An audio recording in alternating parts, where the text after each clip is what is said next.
Budget is right around the corner, and yes, everybody has a wish list. But what actually could happen? Some people who know it more than others at the moment are the ones who've been tracking this government for so long. So we thought we'll bring in Bodhisatva Ganguli with us, Group Consulting Editor for Network 18. Bodhi, you've been keeping a very close eye on which way the government goes. We've had quite a few years with this finance minister now. Easy to read what could or not on which could be, say, the top 2 or 3 priorities for this government at the moment? So, Sonal, it's very risky to make these predictions just a week out from the budget, but I'll take a stab at it.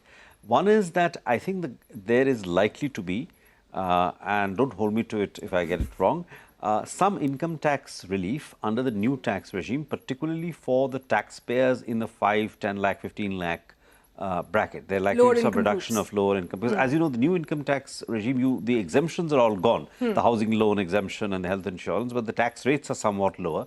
So we could expect a push towards this thing. So I could expect some relief there, some tax cuts there.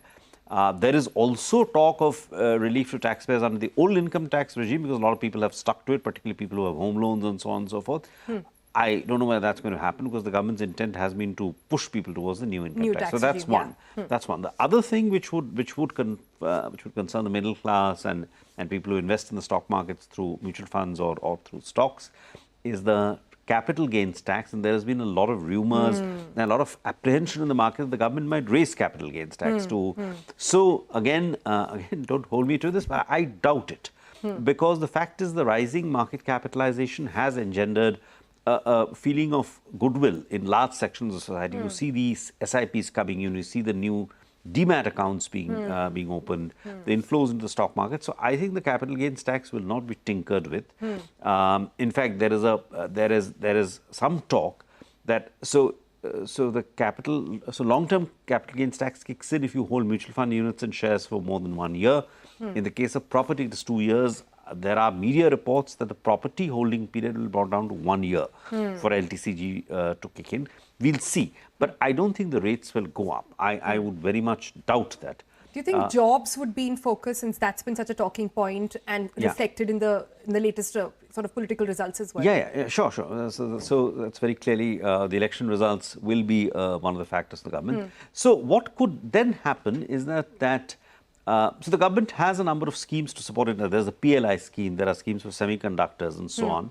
But I mean, it is quite likely that there will be schemes, either a PLI scheme or some other scheme, probably a PLI scheme only, to support labor-intensive manufacturing in areas. By labor-intensive industries would be textiles, furniture, leather, stuff like that. So that's part of the government's Atmanirbhar, narrative. I mean, there was these perhaps apocryphal stories of Ganpati idols being made in China. Now they are supposed to be made in India. So I think there will be some support for industries which employ a lot of people.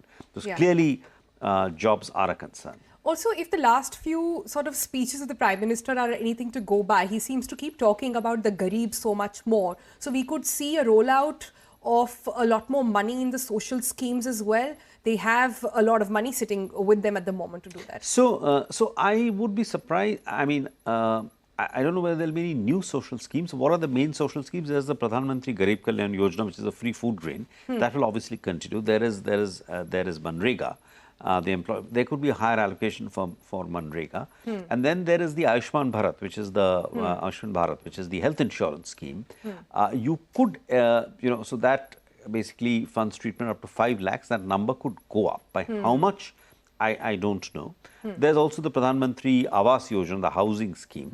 So yes, very clearly, and this could be a follow-on of the election results.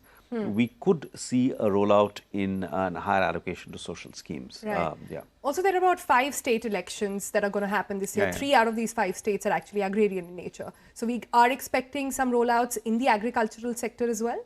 So we could see something like the agrarian is the payout to the farmers.